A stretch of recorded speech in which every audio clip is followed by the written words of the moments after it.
Virus Zika di Indonesia sebenarnya telah dilaporkan pada waktu yang cukup lama. Jadi laporannya pertama kali kalau dilihat di jurnal kesehatan ada pada tahun 1950-an. Seorang turis yang datang ke Indonesia pada waktu itu mengunjungi daerah yang kita kenal sebagai Tegalrejo, kemudian sakit di negaranya. Pada saat kembali ke negaranya dan diperiksakan, diidentifikasi pada waktu itu adalah disebabkan oleh infeksi virus Zika.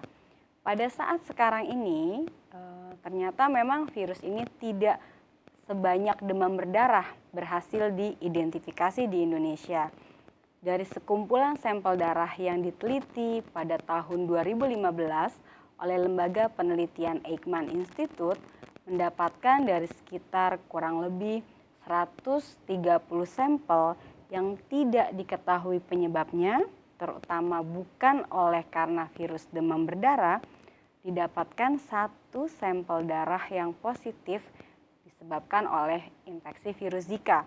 Dan sampel ini diidentifikasi adalah pasien yang diambil untuk penelitian dari daerah Jambi.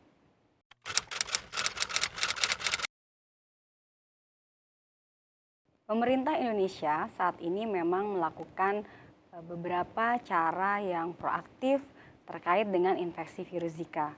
Salah satu yang menyebabkan hal ini adalah terjadinya wabah di negara tetangga yang tentunya banyak dikunjungi oleh orang Indonesia.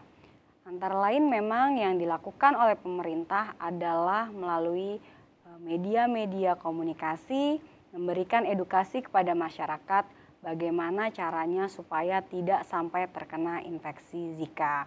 Karena virus ini ditularkan oleh nyamuk, maka upaya yang selama ini telah disarankan kepada masyarakat yaitu 3M dengan maksud untuk mencegah nyamuk dewasa atau larva nyamuk banyak di sekitar lingkungan tempat tinggal kita, itu tentunya menjadi hal yang bisa semakin digalakkan di masyarakat.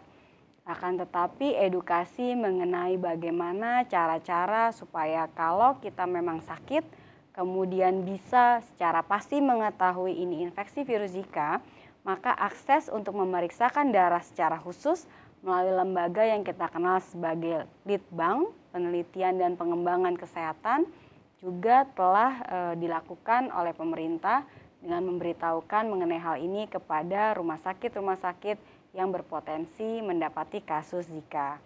Selain itu juga adanya brosur-brosur yang diberikan kepada masyarakat yang senantiasa bisa dijadikan sebagai upaya untuk mengingatkan diri sendiri supaya bisa kemudian menjaga lingkungan, tetap sehat, dan tidak terkena infeksi virus ini.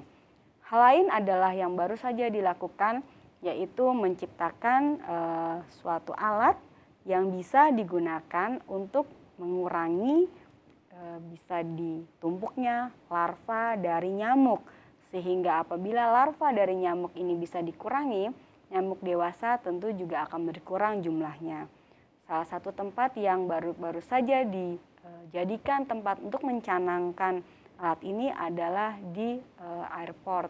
Karena di sana tentunya akses pertama kali orang-orang yang datang dari berbagai negara dengan kemungkinan ada virus Zika di badannya, apabila ada nyamuk bisa saja kemudian membawa virus ini ke masyarakat lain di Indonesia.